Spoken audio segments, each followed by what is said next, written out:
Hello, loyal listeners, however many of you there may be. The following episode of K-Ghoul Scooby Reviews was recorded in March of this year, so quite a while ago, which means many references in the episode may be a smidge outdated now. But that's okay because we still had fun recording it, and hopefully you still have fun listening to it. Please enjoy, and happy Halloween.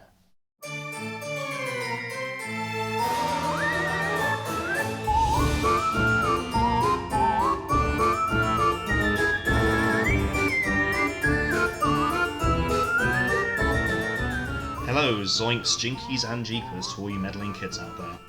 I'm Alice. And I'm Ross. And this is the K-Ghoul Scooby Reviews podcast, and it has been a hot minute.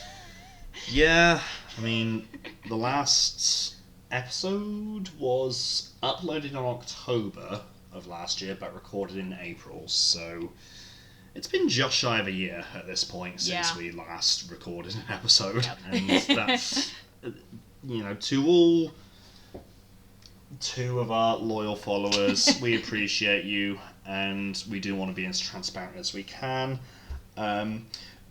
We are not committing to any kind of regular upload schedule from here on out. Nah. I think it will literally just be when we have the time and mental energy for it.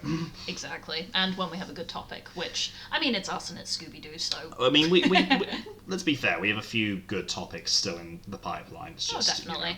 A matter of, timing, in some cases capitalising on a relevant Scooby thing, although, again, with the irregularity at which we tend to upload, that's unlikely to be a factor. I mean, it's true. We've actually missed various, 2022 was a pretty big year in terms of just Scooby-related things. Sure. That we kind of missed. I mean, yeah, there's the good, the bad, and the... well, I'm sure... And the Velma. Everyone knows what the ugly refers to in this instance. But, I don't know. I mean, I guess we can talk about a few different things. The first one is... well, that I've written down anyway, is just to do with projects that got cancelled with all of Warner Brothers' kind of craziness. Yeah. What were some of the cancelled projects again? Well, they cancelled, what was it called? I think it was Scoob Holiday Haunt. Oh, yeah. Which was going to be a direct sequel to Scoob. Yeah, same team and same animation. I mean, on the one hand, it's not great that something that was that finished is now lost media and gone. Mm. But, am I personally sad that I'm not seeing the sequel to Scoob? Not really. Nah. But there was another one that I only heard about very briefly, thanks to the Scooby Doo Histories page. The team behind Trick or Treat, which we'll talk about in a minute too, they were planning to do another movie in the same art style that apparently would have featured the Hex Girls back as prominent characters and new music for it, and that's just been scrapped as well. So it's like, that I may have been more interested in. Probably. I mean, anything Hex Girls related, yeah. Anything. Give them their own movie, animated movie. It doesn't have to be live action, Would be nice to see the Hex Girls in live action one day, though. That is true. I gave you a good cast choice that time. Yeah. One that would make Twitter go insane. Hopefully it finally breaks that hell site and sends it into the ether along with, MySpace and most iterations of Tumblr. Yep. It would do what Elon couldn't. Yeah. Again, we keep it topical here. Whoop, whoop. That's not even that topical at this point. Oh, God. But then otherwise, speaking of Trick or Treat Scooby Doo, we had... It's a pretty good movie. And, canonically gay Velma in, a cartoon. It's the only reason I watched a Halloween movie in December, put it that way. It's true. But, it was fun for what it was, and, it was cute. Mm-hmm. It did what it said on the tin. Yep. I don't have much to add. It was a perfectly fine, enjoyable movie that was noteworthy for canonically gay Velma, which we appreciate. Indeed. Although Ross even thought that, he realised that Scooby Doo is one of the few franchises that can get away with a, well, that just happened type humour. Or they're behind me, aren't they? Yeah. Yeah. Yeah, in that instance it actually was funny. Mm-hmm. On the Velma train of thought... And then I got something... No? Well, there have technically been two, adult adaptations since we last recorded an episode. because you had Are you thinking of the web series? Yeah, the Mystery Incorporated web series that I can't even remember when it came out. It came out relatively early in 2022, which, you know, that was pretty fun for what it was. Yeah. I mean, for a YouTube budget, it looked impressive enough. Yeah, I think they're still working on their second one now, but I would be interested to see where it goes, and see if any of the actors will do any more handstands or anything else if Matthew Lillard retweets it. Yeah, and well, shout out to that series for actually making Flim Flam somewhat amusing and interesting. He's just a drug dealer in this iteration, but I'm like, I'll take that over anything else we've had from him. Yep. I mean, Ross literally just went, holy shit, is that Flim Flam? Yeah. This is great! But then, of course, on the other side of adult, edgy, updated... 3 edgy 5U, yep, we have HBO's Velma. Velma.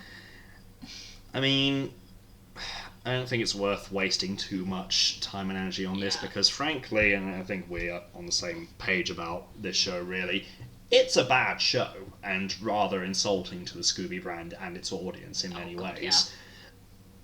It's not interesting enough to warrant the vicious backlash and discourse it's been getting. No, there's a level of it's just an accumulation of a lot of bad, trends, both in terms of, edgy reboots to, old franchises, especially ones that were primarily, child focused. Other certain issues with, I guess, representation in media done in a very tokenistic and cynical way. Yep, the way I kind of describe it to people is a weirdly mean-spirited show masquerading as a progressive one. Yeah. Which is kind of how I feel about it. Yeah, and a lot of stuff that just feels actually, this isn't at all progressive, this is just really cruel.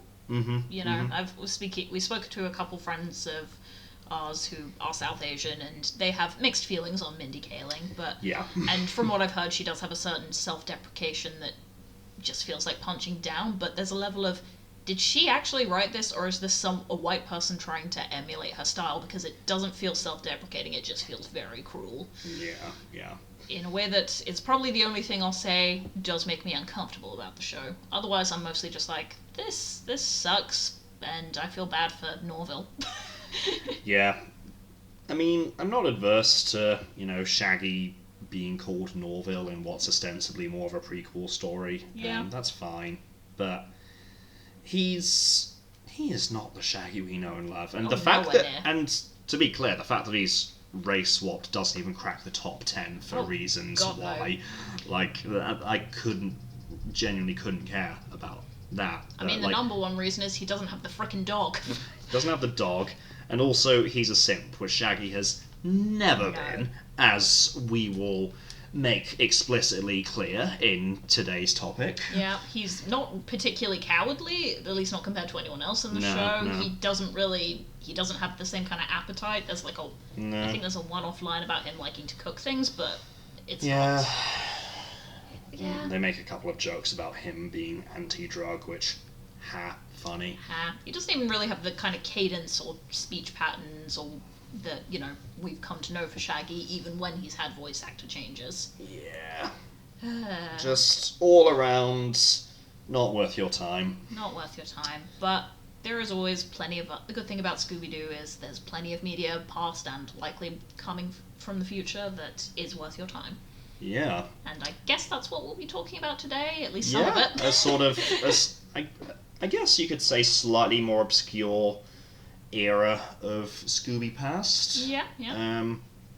Certainly an era of the franchise which is lesser known to most casual fans, but I don't know, I think still has some stuff going for it. Agreed.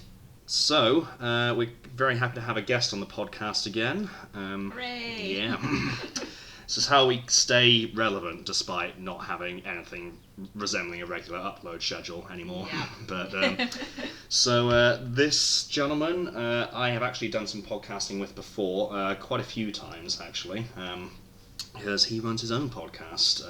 We kind of reconnected in 2020, mid whichever lockdown. I think that it was the first lockdown, right? It's It's bad that we have to specify lockdowns, but anyway. Yeah, so we reconnected in 2020. I have appeared on his podcast a handful of times, and now I'm finally returning the favour and inviting him onto mine. Also, notably, he designed our podcast logo too. My good friend Kurt, or Hypersonic55 if you prefer. Either or is good for me, thank you. Yeah. It's nice to be here. I know we talked about potentially, collaborating on your podcast for a while. Yeah. The stars finally aligned, Mm-hmm. and I can do this in person. Oh my god, I'm in the studio, baby. Studio, yeah, otherwise known as the corner of our living room. Hey man, we're not shattering the illusion, man. Like, this is a studio. This is a studio. Yes, you can tell by the echo, I'm sure won't come through because of our very thorough soundproofing. Yeah, it's a nice studio. There's not any hanging laundry in sight or dishes that need doing. It's being upgraded. Yeah, maintenance. In a state of flux. Exactly. In between spaces. Don't say that, I'm not moving again. Good point. Anywho, well, yes, thank you for finally joining us on the podcast. What have we talked about on your podcast in the past? We talked disturbing movies was the first one. Yes. We've also done... there was Mount Rushmore of film composers. Oh, yes. Yes, baby. Such a good time. Mm-hmm. A Spider-Man episode that may or may not ever see the light of day. It's technically lost, but there is a potential release schedule. Maybe capitalised when Spider-Verse 2 comes out this summer. He's ruining my thing. Sorry, It was supposed to be a surprise. We haven't named your podcast yet, so... Yeah, ladies and gentlemen, if you're looking for my podcast, it's Film Focus. There is technically another Film Focus podcast, but they upload very erratically, so they don't count. Wipe them off the face of the planet if you can. Excuse me, we upload very erratically. But you don't have the same name as me, so it's okay. Yeah, there we go then. That's alright. And the Snyder Cut episode, which was really fun. Yeah, which is... Yeah, that was the one where I podcasted with Felix, last episode's guest as well. Yes. It was a four-way chat going... You get your mind out the gutter, dear. Oh, well, that's going to lead into a joke we'll inevitably make later at the end of the podcast. Good point. Yeah, there's still time. Well, we've got a lot of ground to cover, I guess. So, I'll ask you first, Kurt. What is your frame of reference for the 80s trilogy we'll be going over today?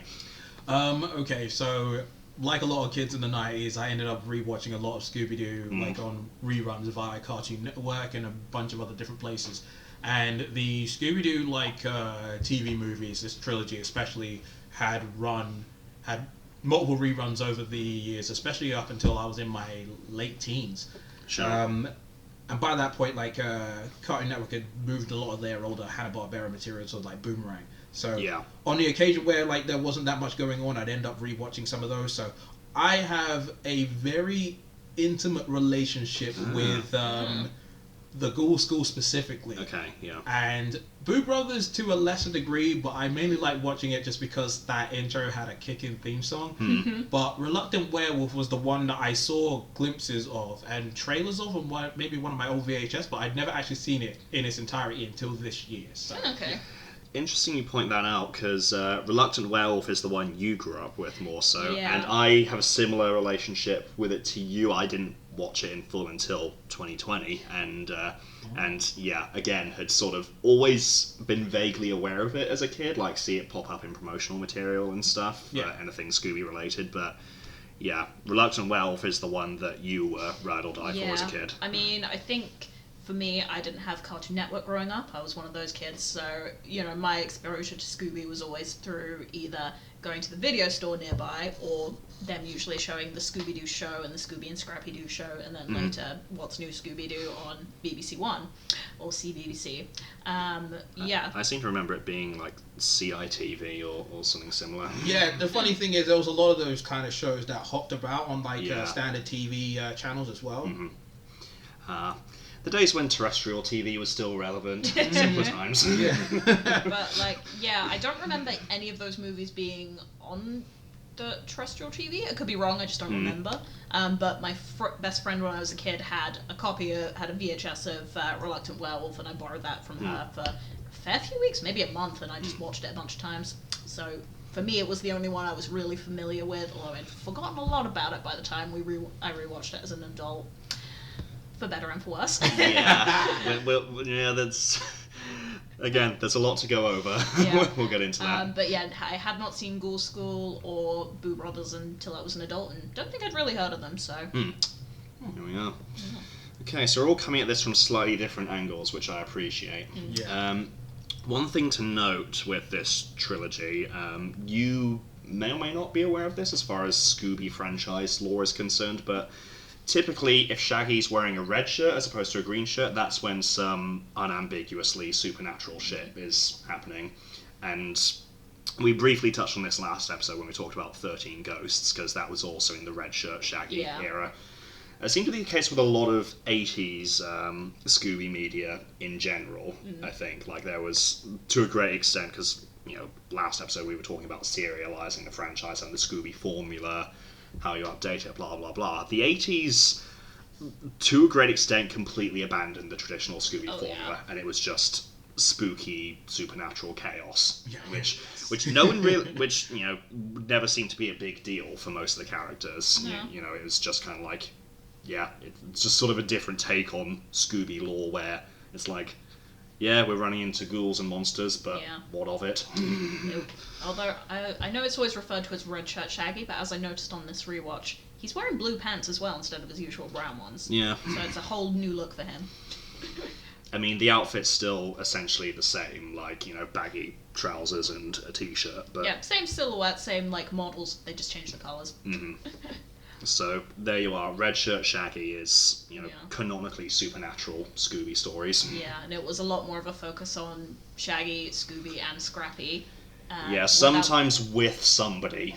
Usually Daphne. Yeah. The rest of them, the other two weren't going to make an appearance, but yeah, for them, there was more focus on Scrappy as well. What about my boy Flim Flam?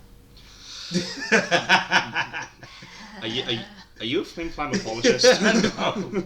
I just found him just to be a very interesting, like, you know, oddity in the grand scheme of things. Interesting oddity is about the most diplomatic way we can describe Flim Flam, I think. That's fair to say.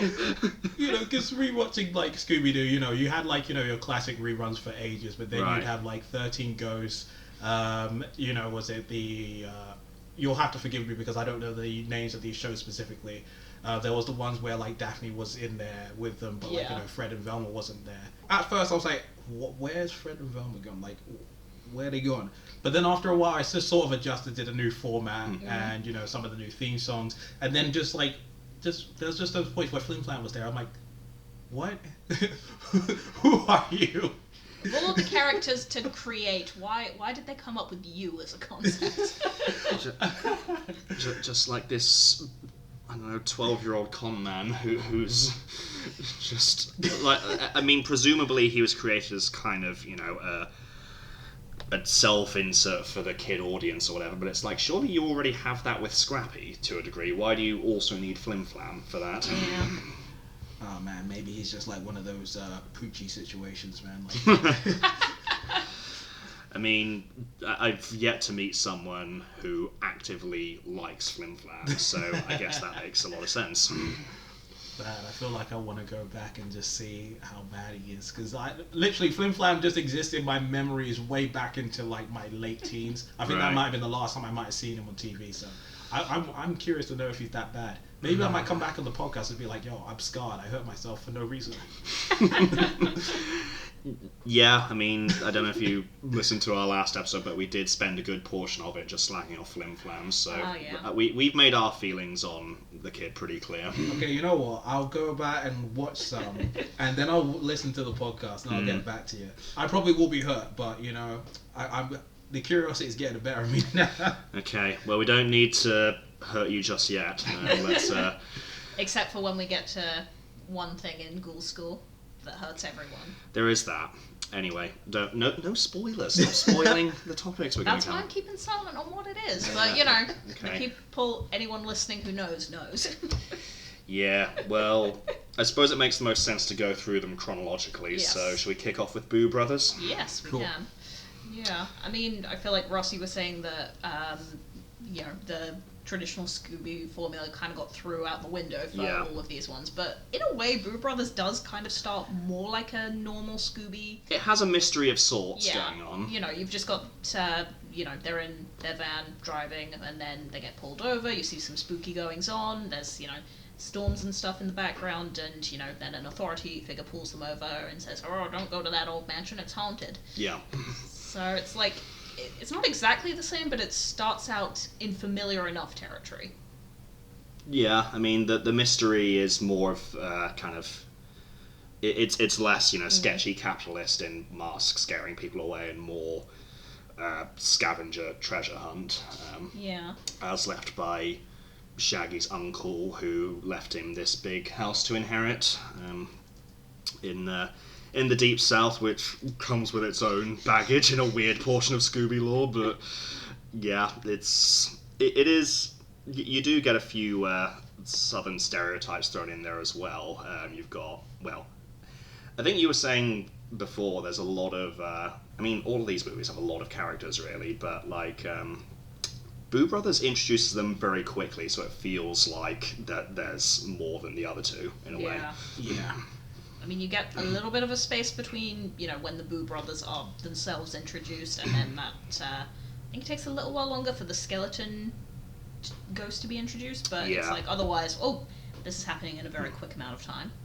Yeah, which, in fairness, that is a weird thing where the movie kind of tries to have it both ways, because the skeleton ghost is a fake ghost that ends up being unmasked, but equally there is also some unambiguously supernatural stuff going on. There's the big ape monster, there's the slightly yikesy Confederate soldier ghost. Oh god, yeah. Yes.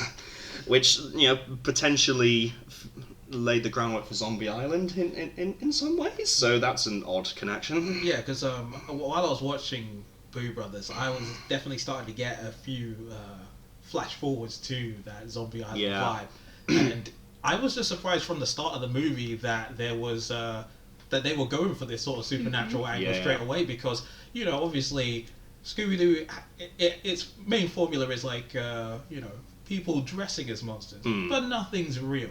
But straight from the time that Scooby, Shaggy, and Scrappy are literally just driving down, there's just like a whole load of random dudes left, right, and center, and I'm like, yo, okay, they're like literally just saying, screw you, man, this stuff is real. And I'm like, whoa, they're committing to this 100%, and I was like, okay, I'm actually very impressed. Including the Boo Brothers themselves, a trio of friendly-ish ghosts who are legally distinct from the Three Stooges, supposedly. Yes. The Three Stooges, like, I got that vibe so quickly, and they even have that yuck, yuck, yuck, yuck. Yeah. And the way that main dude just like smacks about like the other guy, like, oh my gosh, I'm like, it is Larry, Curly, and Moe. Yeah, pretty much. I mean, I was enjoying, but at the same time, I'm like, how did I not see this before? It is so clear. Yeah, so what are your thoughts on the Boo Brothers themselves in terms of how they factor into the story? To be honest, since I had forgotten how they actually factored into the movie at all, because their name is in the title, I thought, oh, these guys are probably going to be the antagonists, or they're going to play a pretty big factor in how the story happens. And I mean, to a degree, they have their moments, but really, they're sort of, I don't know, maybe a little superfluous to the rest of the movie. Superfluous, yes, and also arguably the least memorable aspect of a movie weirdly named after them. Yeah, it's true. Yeah, it's like I'm much quicker to remember the Ape Man or the the bad touchy Southern girl and her belligerent brother who are trying to get with and kill Shaggy respectively. She is the scariest thing in that movie. Like, never mind any of the ghosts. I have never seen someone so thirsty, and I totally forgot about her until there was that moment where they were in like I think it was like they were in a bunch of hay in like a shed or something. Yeah. And she's all over him. I'm like, yo, they got away with this in a kids show. The movies overall, well, less so Ghoul School because it is set out of school, but like Boo Brothers and Reluctant Werewolf certainly are a lot hornier than I remember. Yeah. Oh yeah, gosh. And I'm just, when I remember watching this, I was like, yeah, I remember this as a kid, but I'm like, oh no. Like, it's no wonder Shaggy wanted to get away, man. Like, if you were in, like, this time zone and this was happening to you, Shaggy, you might have a case. Indeed. I mean, it's... I think you observed while we were watching it, Alice, like, bad touchiness of the whole situation aside, it is a pretty firm rebuttal to the portrayal of Shaggy we have since seen in HBO's Velma. Like, Shaggy has never been a simp. Oh, no. Yeah, the ladies have always had a soft spot for Shaggy, whether he's on board with or aware of it or not. It's true. I think he falls into the category of doesn't know what sex is, but fucks. Yeah. Oh, good times. So, yeah. So I was just taking a look at some of the timeline type stuff, so to see when other shows came out. So the second series of, like, the Scooby and Scrappy Doo Puppy Hour, which would have been like the second kind of thing, which with Scrappy, and also when Fred, Daphne and Velma were dropped from the show to focus on that trio, would have started airing in 1982. Okay. And then 13 Ghosts came out in 85. So... And then these movies were, what, 87, 88? Boo Brothers came out in 87, yeah. So it's sort of thinking about it, it is kind of weird that it has a bit more of like a return to the formula in a way, even though not fully, but yeah. Even though we had gone completely off the rails with just stuff that is completely insane and doesn't care about mysteries. Sometimes doesn't even care about monsters or ghosts. No, you know, I can remember some scrappy puppy segments where, like, you know, it's just a random story, like, I don't know, there's a girl with bad eyesight and they're trying to claim that Scooby is a human guy to go on a date with her, or when Scrappy was born in the hospital. I'm getting flashbacks to this. I remember this now. Are we going for the deep cuts on this podcast? Oh man, you're giving me stuff I haven't had to think about for at least like nearly 20 years. No PTSD flashbacks from it, I hope. We'll see. Just don't think about it for too long. No, I think I'll be alright. It's probably a good idea. And you do also, it's not a full-on mystery, but you do have you have a scavenger hunt, essentially, as they try to work out all these different clues. And some of them are kind of clever, some of them are very not. Oh, yeah. Like, when they look at the clock, oh, a tick. Go to the attic. Yeah. Only Scrappy got omniscient writer syndrome there, I think.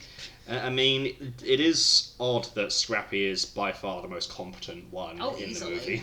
Yeah, He kind of takes on the adult role, bizarrely, considering he was originally conceived because they needed a kid sidekick for the show. Yeah, it was so weird, because, you know, I was like, okay, at first, Scrappy got a few of these, and I'm like, okay, cool.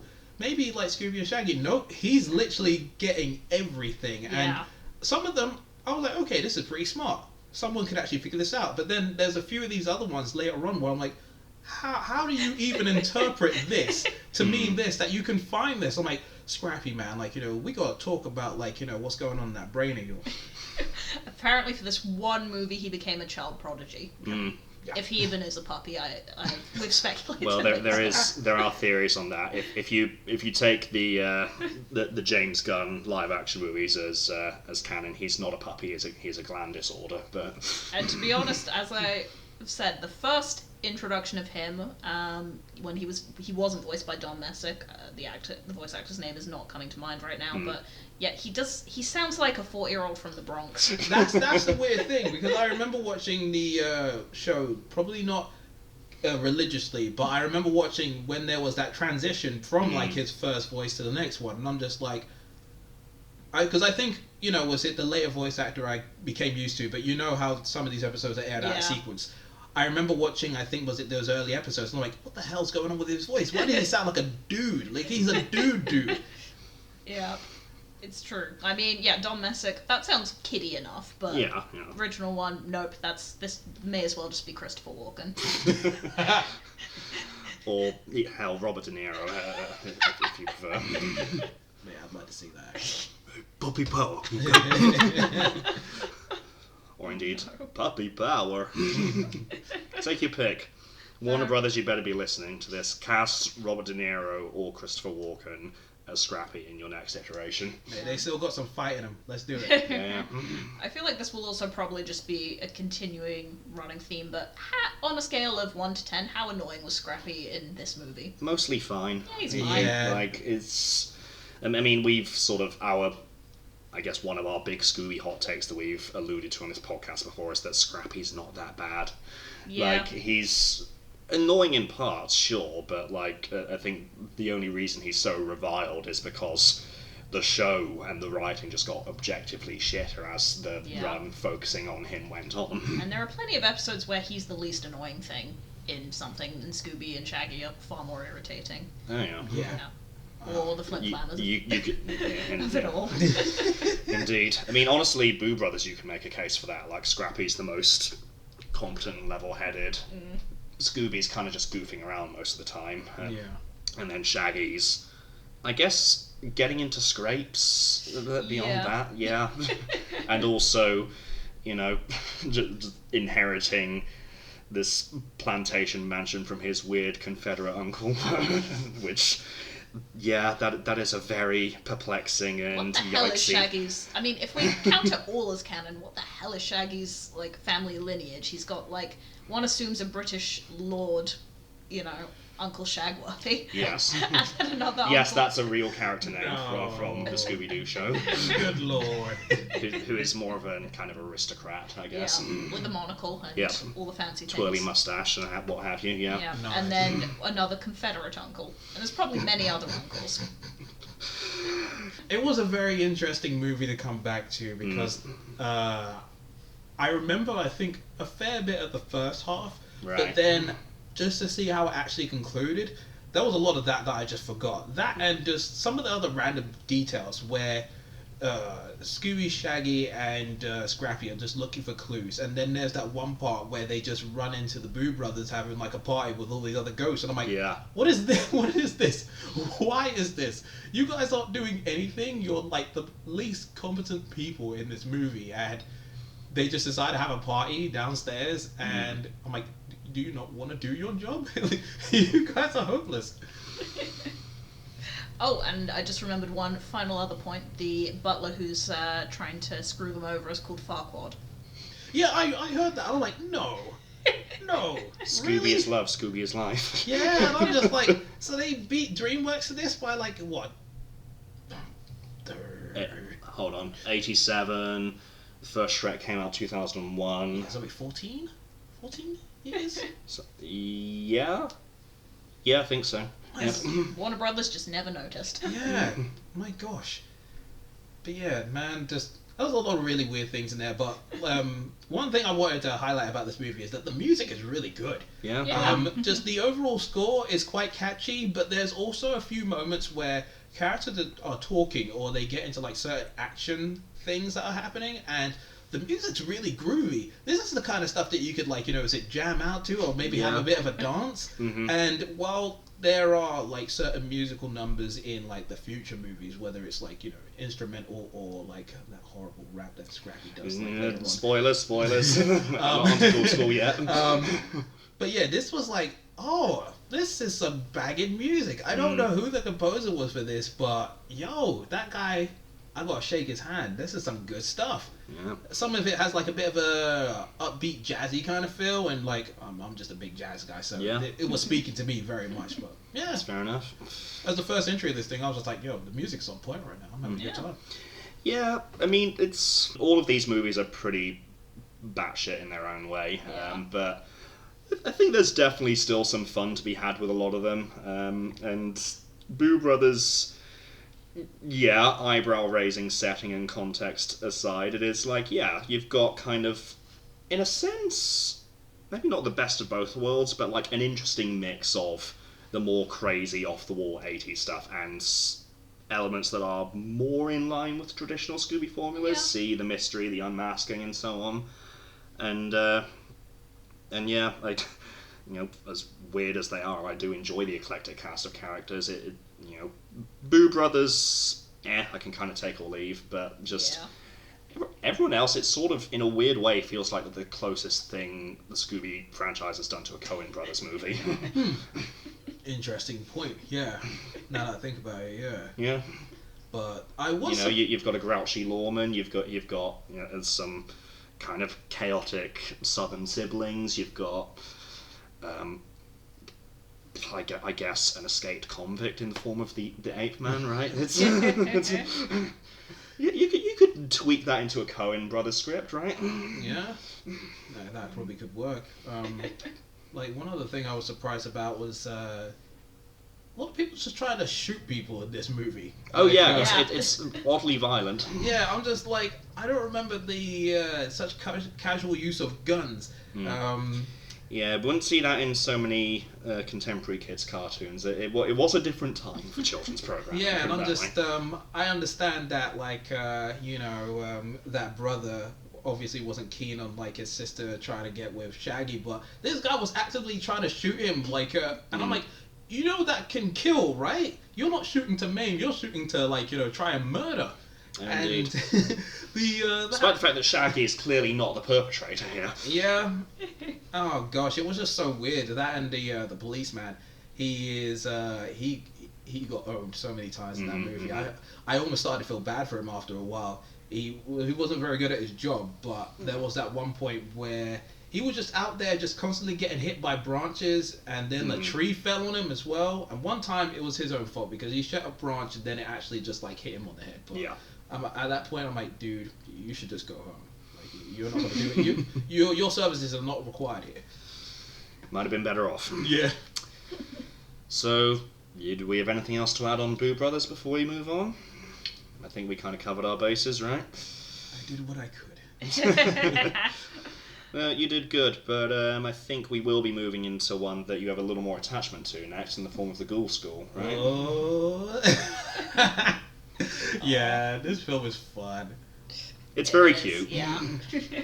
I totally, like, even though I remember these girls, it's just like when we get to the actual school itself, and then as they slowly all introduce themselves, I'm like, oh man, I just like the dynamic designs of all of them, how they utilize, like, not only their characteristics as different, like, monsters, but is it in their voices, in their, like, characteristics and their movement as well.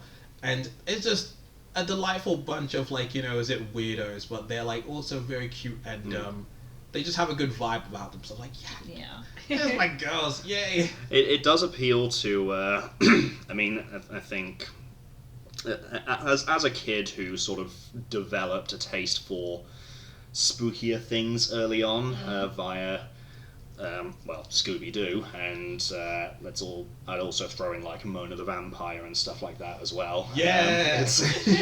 It definitely did appeal to, like, that inner kid. I think it's something that if I had watched it as a kid, I would have been all about it. Just like, yeah, I love these, kid versions of classic monsters, Dracula's daughter and the Wolfman's daughter and everything else. It's quite fun that way, and I think it sort of feels like something that is kind of tailor-made to appeal to that particular kind of kid audience, but not in a way that's pandering necessarily. Yeah. So it's a nice balance to strike. I mean, I know who Ross's is, but of the students, who's your favourite? It's a close call between Phantasma and crumbs. I forgot what Dracula's daughter is. Sabella. Yeah, it'd be between those two. Although the mummy kid was, like, pretty cute as well. She's our favourite. Tannis is... I would die for Tannis. She's so precious. Just like, she'd get hugs forever. Yeah. I like a bit towards the end of the movie when they're defeating the villain, and she just waves a wand going, I want my Scooby Doo back. Yeah, so nice. She's just so cute. But I don't know, Ross, if you had to pick a second favourite runner-up, who would you pick?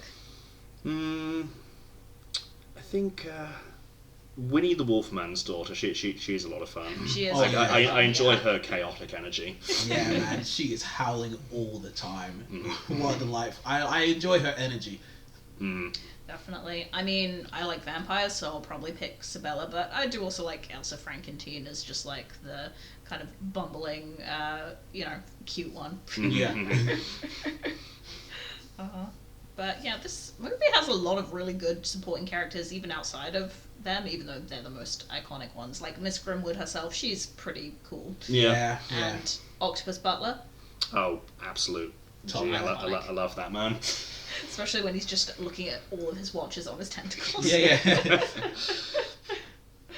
Yeah, and he's very reserved and stoic, but he can get in with the boogieing as well when they throw their parties. True. He has enough limbs to throw shapes. I think he's doing all right. Some of the shapes that everyone else are pulling, they're like, oh, I actually almost forgot for a second. Yeah. Some of those kids and those Callaway kids. Oh my god. Yeah, I feel like on a first watch I found the Callaway kids kind of annoying, but they're fine on this second watch. Yeah.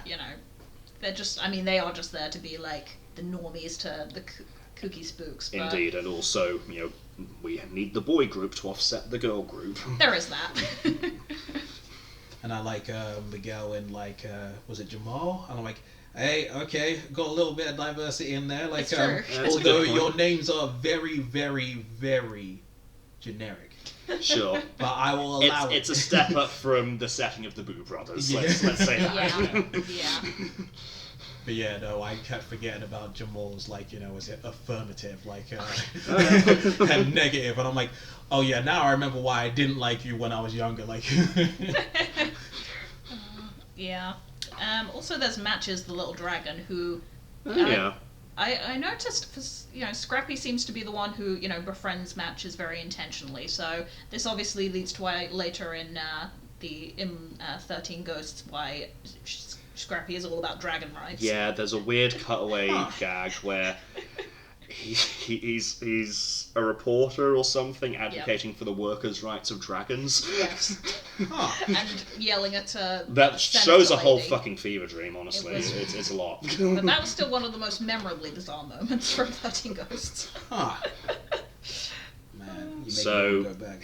So yeah, there's potentially a through line there in Scooby lore. Scrappy's formative friendship with Matches the Dragon, Yeah. Yeah. leading into his dragon-based activism. But then I don't know. 13 Ghosts came out before this movie. True. Though, I can't really find any info of when things were in production, so it could have been... Oh yeah, that is a thing that happened with cartoons a lot back Yeah. in the day, like Batman the Animated Series. It's like, the air date is completely different to the production date, and by most accounts you should watch them in production order, because otherwise the air date was just absolute chaos. But Yeah. Yeah.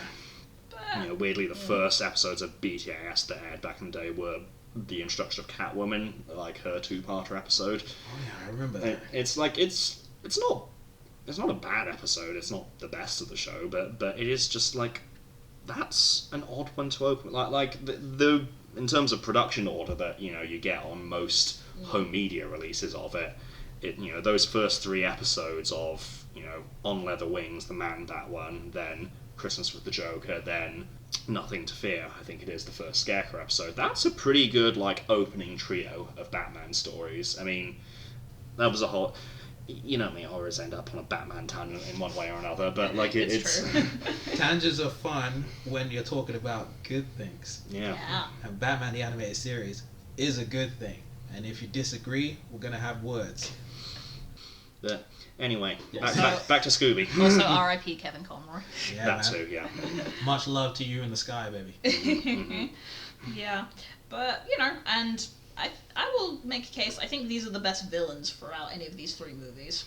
I think Revolta is genuinely underrated. Yeah. I think when we did our villains episode, I shouted her out as a runner-up briefly. Yeah. I mainly just like her design. Her design is great. It's just very kind of gross and creepy, and it does look different just compared to other kind of, your more standard spooky iconography. Like, you see the girls' fathers and they look as we usually know them, and the girls are like, okay, like a bit of a takeoff on that, just, age down and all girls, but like, I can't think of many other things that really look like her. no. I mean, again, with the unequivocally supernatural nature of these movies, she's a witch, right? Yeah. She's always kind of casting spells and boiling a cauldron and whatnot, but again, not drawn the way you'd expect a cartoon witch around that time to be drawn. She's No. got this kind of blotchy green skin, bright orange eyes, and 3 arms. 3 arms, yeah. So it's... Yeah, they kind of went all in on her design, which I appreciate. Yeah, you know what? Because of the first portion of the film being dedicated to the volleyball match, I actually sort of forgot she was in the movie, and then I'm like, oh my gosh, yes, Revolta, how did I forget about you? With that, like, very noteworthy voice, and just, like, you know, she really puts the r in her name, and, like, certain wording as well. That and her weird little... Cyclops vegetable man with the little tentacles. I'm like, oh yeah, of course you guys are part of this movie. But I'm like, why are you guys here again? And I'm like, oh, of course, okay. And I'm just like, you guys are weird, very, very odd, but at the same time very distinctive. I just appreciate the design, and like her plan is her plan is odd to me, but at the same time I'm like, you know what? Let's just see how this plays out. I mean, it is an odd plan, granted, but she pretty despicable villain by all accounts. Yeah. You know, she's going after children fairly unapologetically. And it's like, yeah, this is you're deserving of a comeuppance, and it'll be cathartic to see it. It's true. Even if it is followed by a certain side character rapping, but yeah, we'll get to that. Yeah, Ross, I feel like you were saying... Did you say that of the 3 movies, this one was the best paced? I think a case could be made for that, yeah. It does feel like it has a little more structure to it. I mean, Boo Brothers has structure in so much as, you know, you're following the scavenger hunt treasure thing kind of throughout. But it does kind of get a bit muddled when you also bring in the Boo Brothers, and then there's also the skeleton ghost. It is still kind of, not to say nothing of all the other side characters we've already touched on, like it is just kind of all over the place.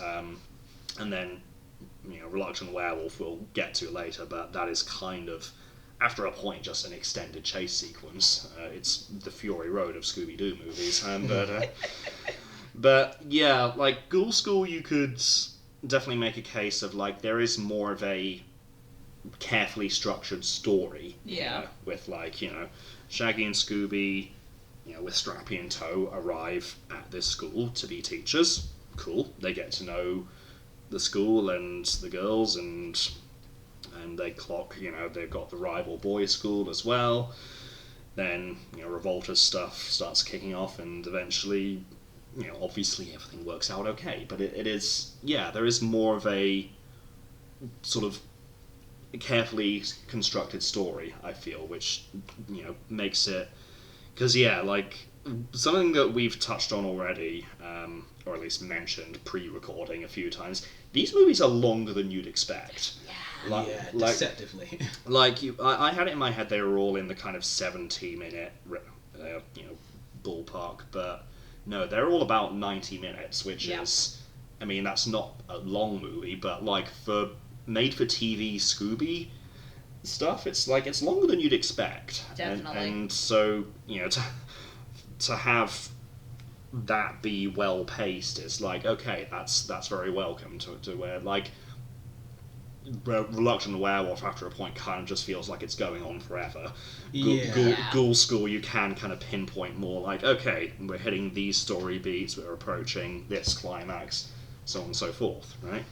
Yeah, and the interesting thing is, obviously, watching these recently, we're watching it in its entirety with no breaks, but if you was watching this originally when it was airing, you would have had the breaks in between that. Yeah. So that would have That's just true, extended it by, like, you know, was it, I don't know, at least 10,000.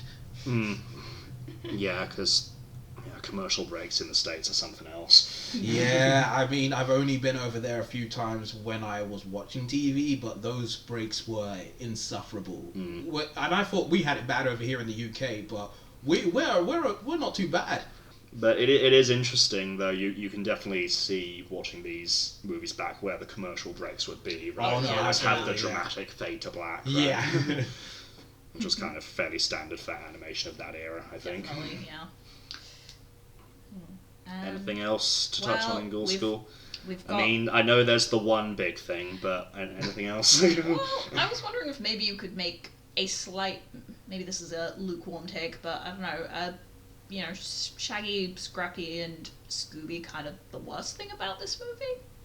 Because they are just really your point of view characters. I mean, I would think you could also make a case that, like, as Shaggy and Scooby, like, they do kind of suck a bit in this, because they're just, obviously, they're fraidy cats, so they're scared when they meet the monsters, but then, you know, at the end, they when do they kind see... of let the girls get into trouble.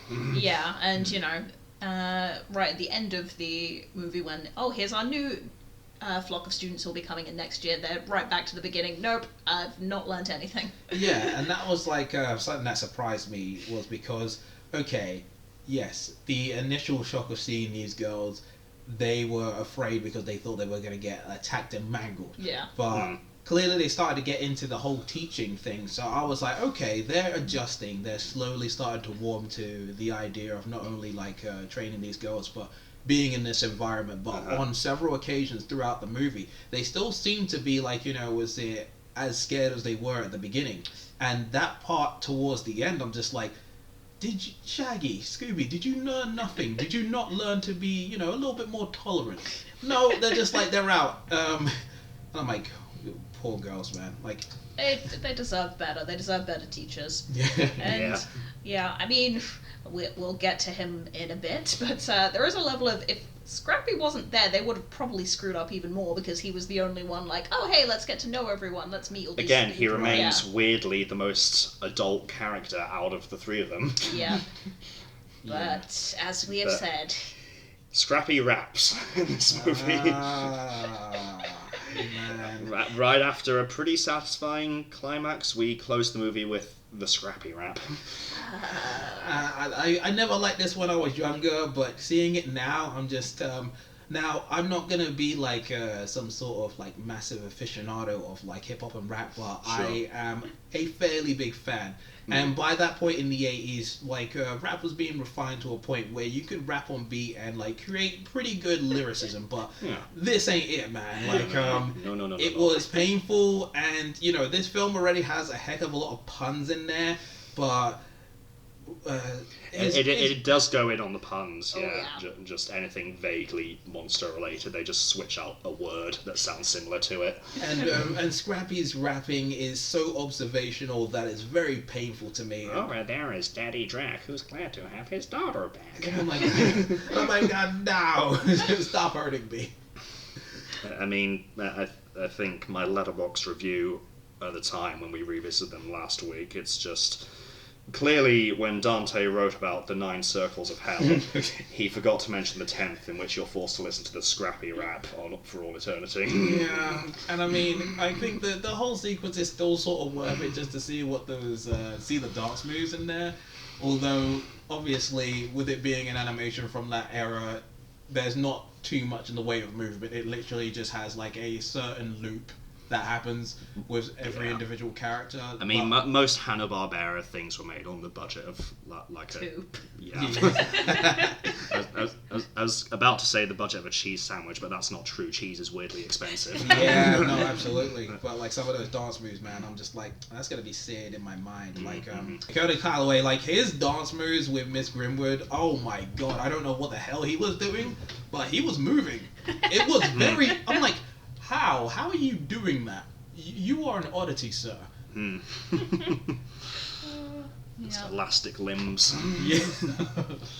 So I feel like, I think it's probably fair to say that of the 3 movies, this one seems to be the most fondly remembered out of the 3. That it does seem to have a substantial fandom. And yet, despite that, because of the Scrappy rap, like, this is the one where Scrappy is, by default, the most annoying. Yeah, but up until that point remains the most competent of the trio, at least, so credit where it's due. Yeah, that film honestly could have actually ended at that point. And I was like, oh, I totally forgot there was anything beyond this, but then as soon as that music started, I'm like, wait. No. Oh. It's Kill Bill sirens flash in front of your eyes. Cue the music, man. Oh, gosh. Oh, dear. I guess that's as good a note to leave Ghoul School on as any. I guess so. And then on to our final one.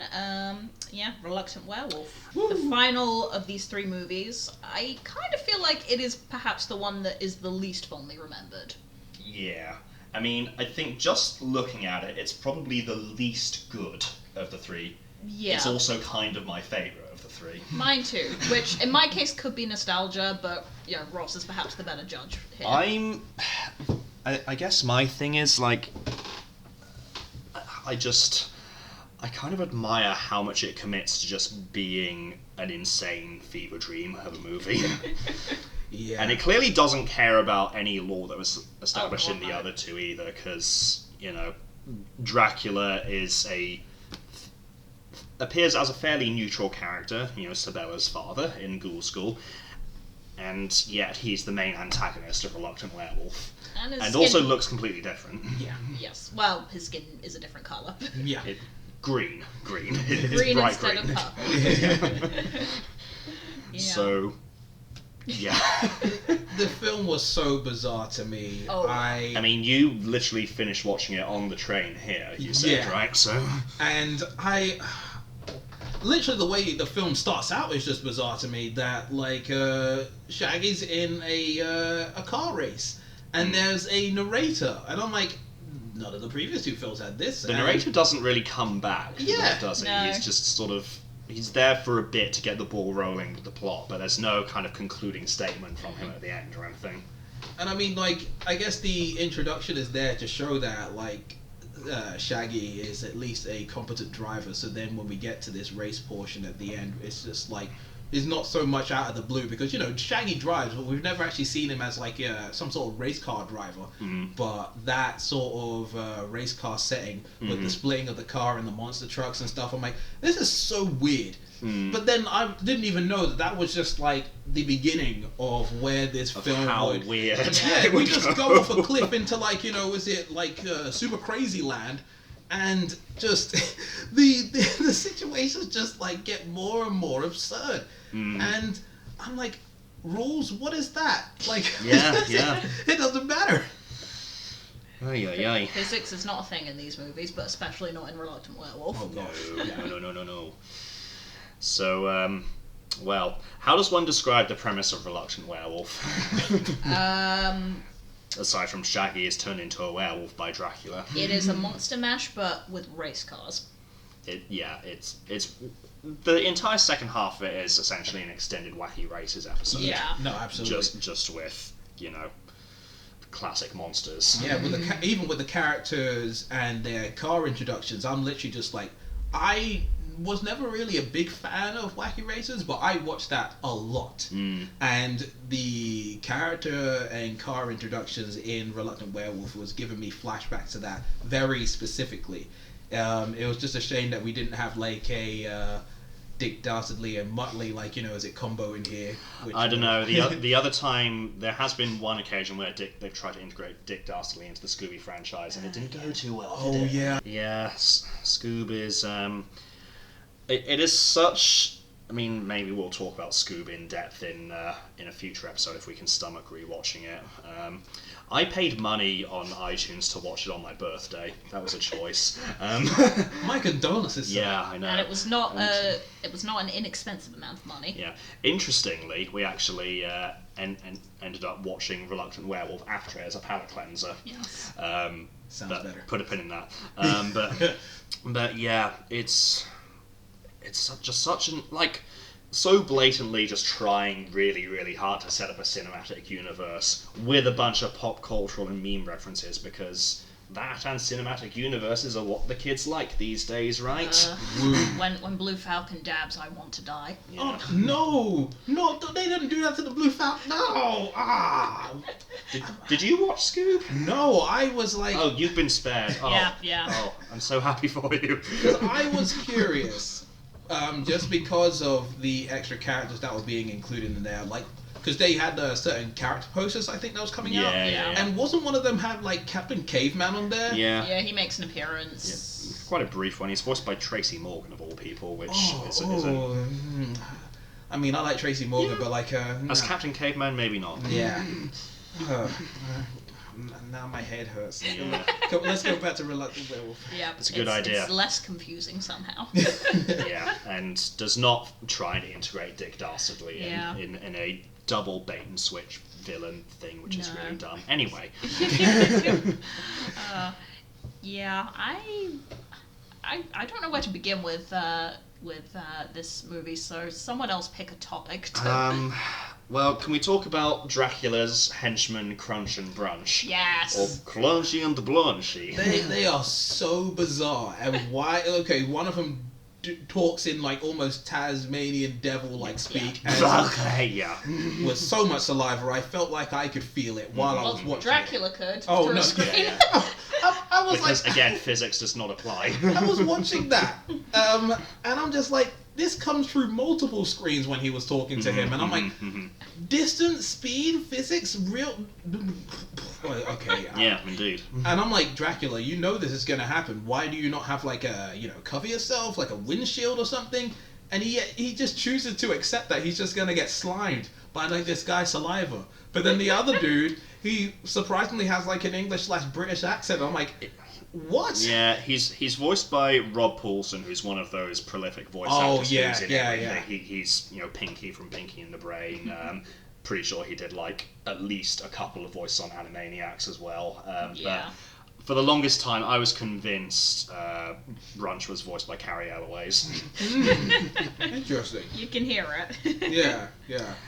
And can I also, I alluded earlier to getting one's mind out of the gutter. Can I also call attention to the fact that Brunch, I am getting them the right way round, right? Yes, Brunch. Crunch is the one, Yes, and then yeah. Brunch is jolly good old, that guy. Jolly good old top, which is a thing he calls his colleague and Dracula on a few different And Shaggy, I occasions. think. Probably, yeah. Now, obviously, slang and language changes over time. I'm sure, at least, broadly speaking, it did not mean what top might mean these days, back then. But when you hear him say it once, and then he keeps saying it, one cannot extract one's mind from the gutter. Nope. It's just permanently there. Man. So, Give Brunch a boyfriend. exactly. As we said, these movies are oddly horny. Yeah, and Unintentionally so so, weird. perhaps, but still. yeah. Including not one but two women who were thirsty for Shaggy in this case. Yeah. I mean, there's his girlfriend, Googie, or whatever her Well, name is. also Vanapyro. So Oh, she's yeah, like, I yeah. think he's cute. Yeah, man. Every time during that So- race, she would make mention of like, how handsome His like cutie Shaggy- pie Shaggy is in the lead. And I was surprised, was it Dracula wasn't just like, oh, so you're gonna drop me for him? Like, Well, their relationship seems pretty toxic, so I don't know, maybe Dracula's got a, cuckold fetish. You might do. Yeah. Or maybe he is Brunch's old top, just to say. wow. Oh my. Yes, although... Can I also point out that when they first enter the shag or the castle... Let me try that. As said, cannot extract your mind from the gutter. dear. This is fun. Yeah. When they first enter the castle and see all the monsters of various designs, there's some kind of, big kind of swamp lady in there, and Shaggy says, and I quote, "Hey Scoob, dig the puss on that chick."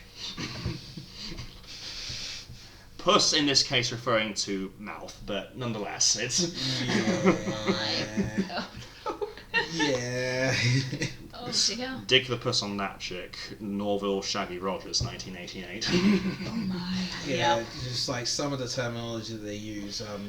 Okay, you know what? I have to mention this very briefly. Sure. This is technically in relation to the Ghoul School, but there was one point where the Callaway boys were practicing their, serves and stuff. Yeah. And there was one moment where I think was it Jamal, went about and did a sort threw the ball around and then I think hit the ball with his butt, but I swear he said arse attack, as in ass attack. But I was like, I rewound that 3 times, and I'm like, it sounds like he said, the girls will be able to, withstand my ass attack, and I'm like, I swear that's what he said. I swear. Okay, well, while we're on this train of thought, I'll throw in one from Boo Brothers, in the crazy girl who's trying to get with Shaggy. On one of the multiple occasions where her brother's having none of this, he's like, because it's Shaggy's uncle Beauregard was the mansion owner, and it sounds like he says, "You're fucking with a Beauregard." Oh gosh. He says something else. I'm more kid friendly, I'm sure. But Yeah. yeah, just these movies have odd little moments where you're like, are we sure these were made for children? Yeah, and I mean, like, going back to Reluctant Werewolf, there's that moment where Shaggy is with his girlfriend, and he tells Scooby and Scooby and, like, Scrappy to go back and get some stuff. And the girlfriend's like, oh, yeah, like, is it take your time, or, like, is it don't come back too quickly? And I'm just like, oi, movie, I know what you're doing. I see what she's implying. Yeah. Oh yeah. Although I realized while watching this movie, there could be another video just in one-shot Scooby Doo love interests. Yeah. Ranking them between this is actually really compelling and cute, and this is incredibly pointless. Yeah. This lady, I'm sorry to say, falls within the pointless camp pretty Yeah. squarely. Oh, absolutely. And I mean, What's her name? Is it Googie? Googie. They sound like Googie, yeah. Yeah. And I found it interesting that, like,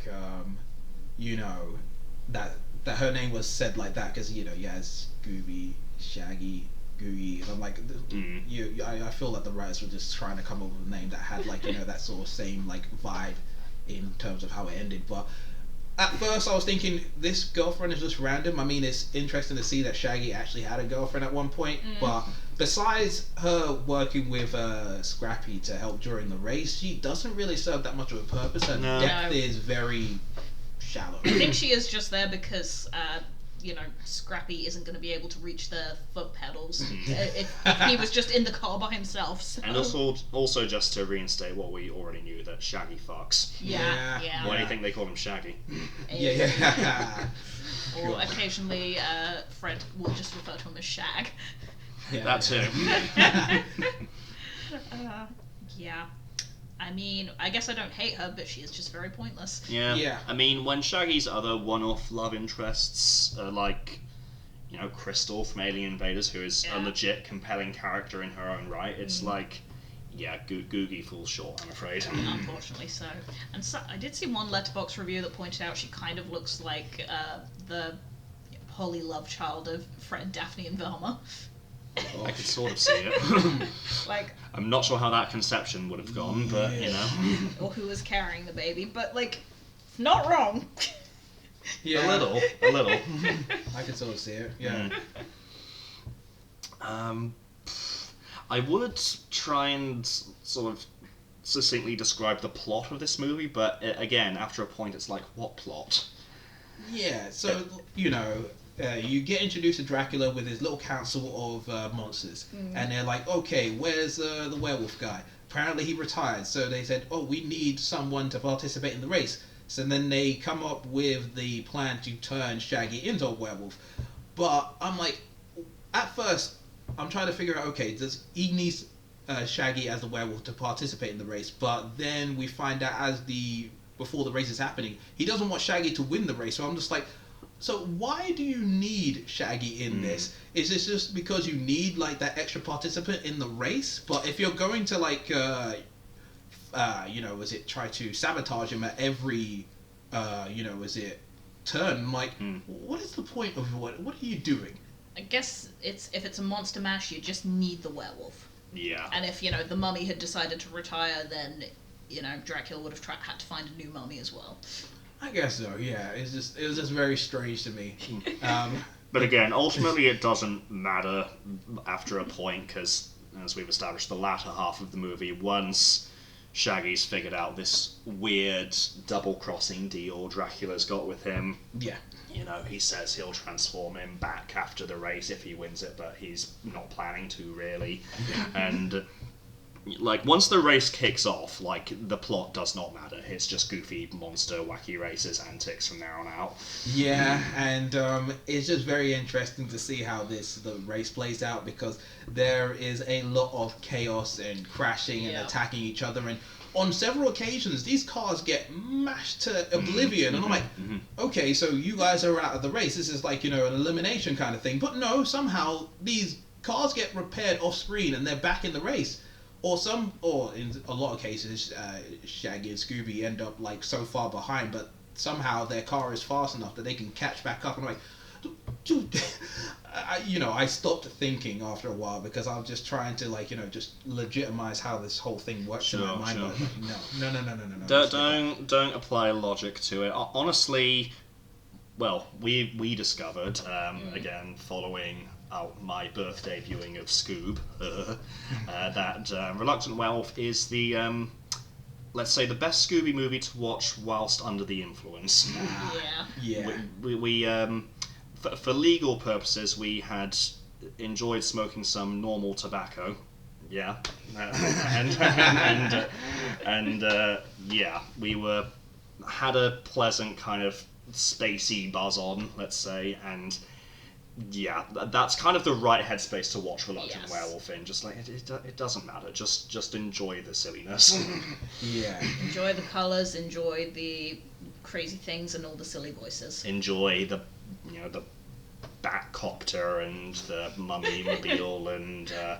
Now, here's one thing I did notice about the vehicles. Like, obviously, they're tailored to whatever the monster is. The witches, one, their exhaust is a cauldron, and then, there's Dracula's one is a coffin. But, like, the werewolf car doesn't really have anything werewolfy about it. It does not, No.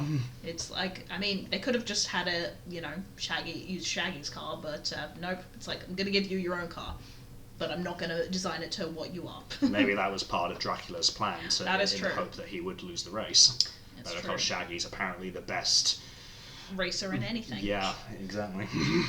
And he's also a very good mechanic because that car was pretty busted for a little bit, Yeah. and he was able to fix it while on the move. And I'm like, Shaggy, man, you got some sort of invincibility right now. I mean, would this be a prime opportunity to bring back the Shaggy using 1% of his power memes? I feel like it could have started with this, sensibly. Yeah. Because he's kind of just great at everything. Yeah. Yeah. Including, pulling the ladies somehow. Yeah, Even if he doesn't plan to. My gosh, very, very impressive, work from him. Mhm. I was just continuously surprised that he was just, so cool and casual throughout this whole film, even though he was, not only a very competent driver, but a very good mechanic as well. Mhm. And even though he was falling behind the race in these crazy situations, he was also able to make his car, sort of walk. The way those Yeah. wheels were turning, I'm like, okay, yeah, film, you're getting a little crazy now, but, I mean, there was still more craziness to come. Do you remember Genghis Kong? that was mad. I was like, oh my gosh, wow. And the fact that, Shaggy's car, along with Googie and, Scrappy, they had, little, they had Operation Skate or something, Yeah. and they were able to scoop was it the giant monster's feet down? Oh, how?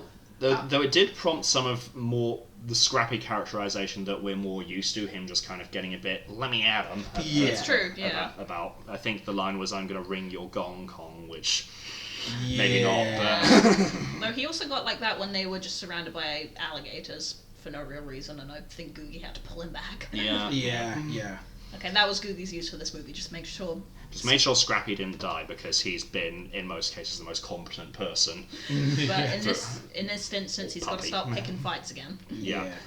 But, and again, this movie, arguably, as this trilogy goes, broke the trend of Scrappy being the most competent one in the room, because, now Shaggy is just great at everything. Yeah.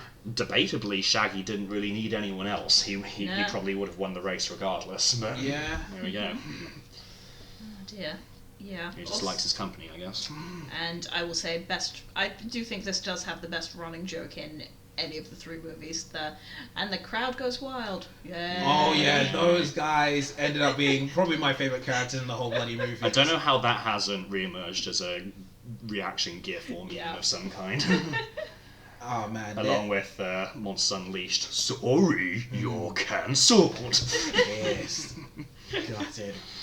But yeah, their reactions were great. Mostly a whole lot of is it super low energy yays or boos, or there was two occasions where they were pretty excited. Although one of those times they did have to be electrocuted, which was just really bizarre. But their reactions were just wonderful. I'm like, you guys. but why are you just random humans though? And I'm just wondering. Yeah, you'd think there'd be a few more monsters thrown in there, right? Oh, they're meant to be like peasant villages. That's pretty usual Yeah. for Dracula. I guess so. Not fair. Also, like, Frankenstein's monster and similar stories like Yeah, that true. are all kind of set around old-timey peasant villages. Yeah.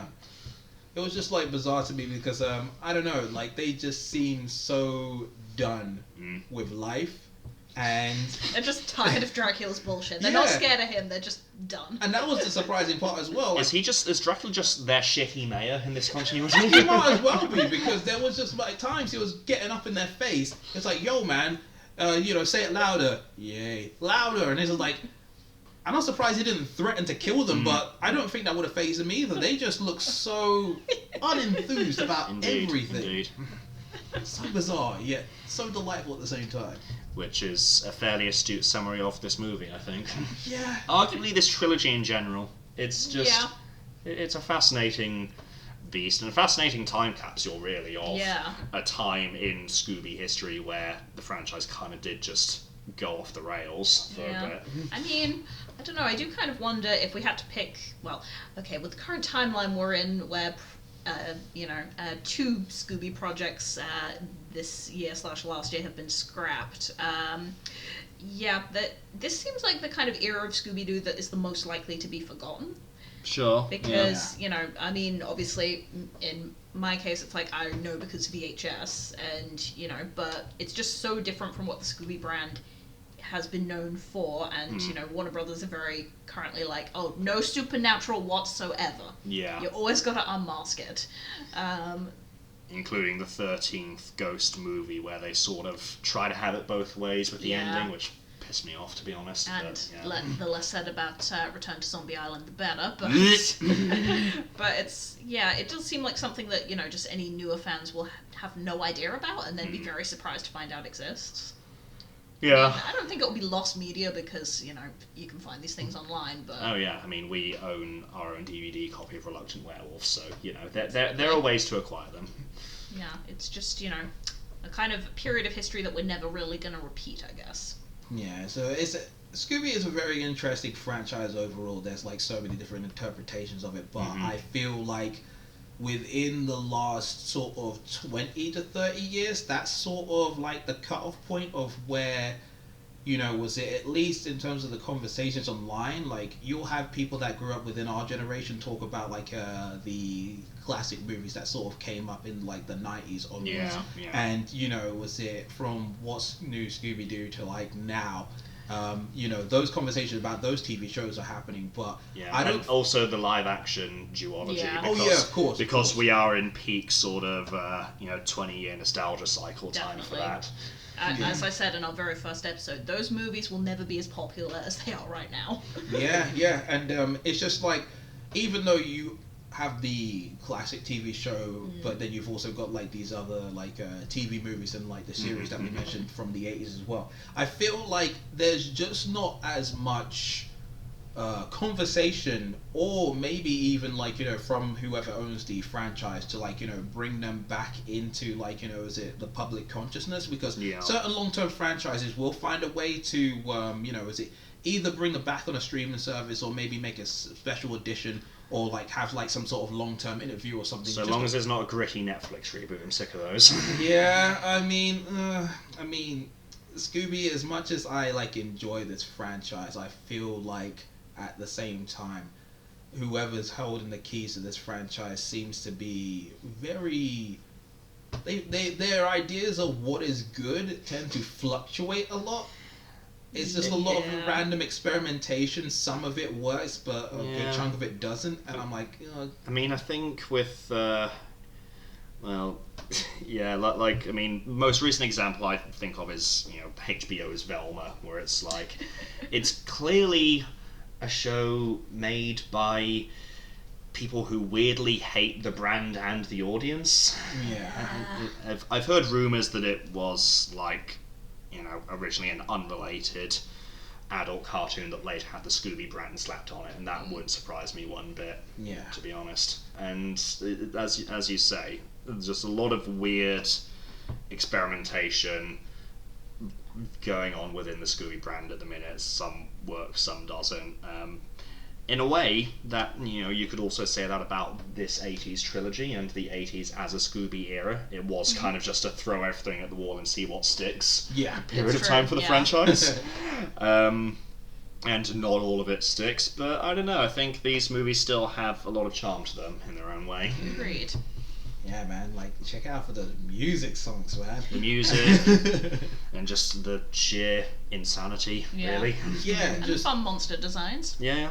yeah. Like, one of the things I did enjoy about like rewatching these is that I felt like it was a sort of extended version of the TV shows, except just with some of the conventional shackles taken off, and you could just go in random directions. I did find like the Reluctant Werewolf film to have a slightly different visual aesthetic to the previous two. The previous two felt like they were made within the same as it era as the TV shows, but there was something about maybe the clarity of the character designs and the color scheme especially felt a little different. Like they had like a slightly different production on this one to the previous movie.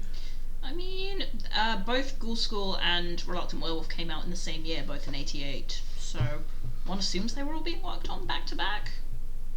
Yeah, possibly. But also not impossible that they had one production company for one and one or animation studio who did two different movies. And I mean that happened with the sort of 80s and 90s era of animation a lot. Again, going back to Batman the Animated Series, you would have different animation studios work on, like, from one episode to the next, you'd have a different animation studio spearheading it.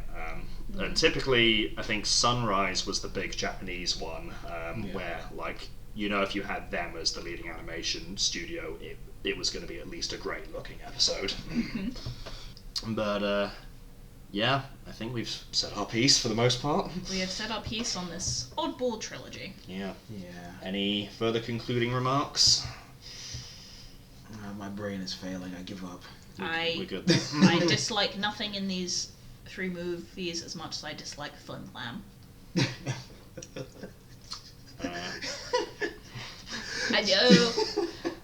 No, wait, do I dislike the Scrappy Rap as much as Flim Flam?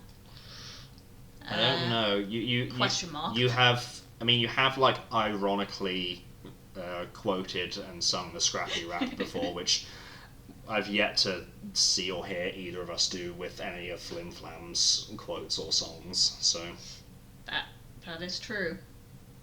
Yeah. It's not so well on Flim Flam. Justice for Flim Flam. I'm kidding. Well, this is as good a time as any to kick you off the podcast. But before we do, thank you for appearing as a guest on this episode. It's been fun. Yeah, I mean, this is probably going to be my one and done appearance. So, thank you for having me. And yeah. Well, before we ring off, would you like to plug your podcast or your illustration platforms? Any of the above? Sure. You already touched on it before, but again, my name is Kurt, also known as the Hypersonic55. My podcast, Film Focus, is available where all podcasts can be found, primarily on SoundCloud, but also on iTunes, Spotify, and all that other kind of stuff. Art-wise, literally just look for Hypersonic55 on Instagram or Twitter. My art schedule is a little inconsistent just because work is trying to kill me, but... Hey, it can't be more inconsistent than our podcast schedule. Yeah, if you want to give me a follow, that'd be fun. Let's chat, let's be friends or something. Very good. Very good. Very good. Well, thanks to everyone who tuned in to listen, all two of you. Yeah. We have, at least 2 loyal followers, right? True. My brother did say he got one of his friends to listen to the podcast because I think this friend was just confused that someone could talk enough about Scooby Doo for an hour. We have plenty. We have more episodes in the pipeline. Whenever we get round to making them, I'm not setting a schedule at this point. Oh no. As and when, hopefully there'll be something that sounds interesting. Indeed. Yay. Right. I think that'll do it for now then. Yeah. On that note, stay spooky. All right. Bye. Bye. Bye.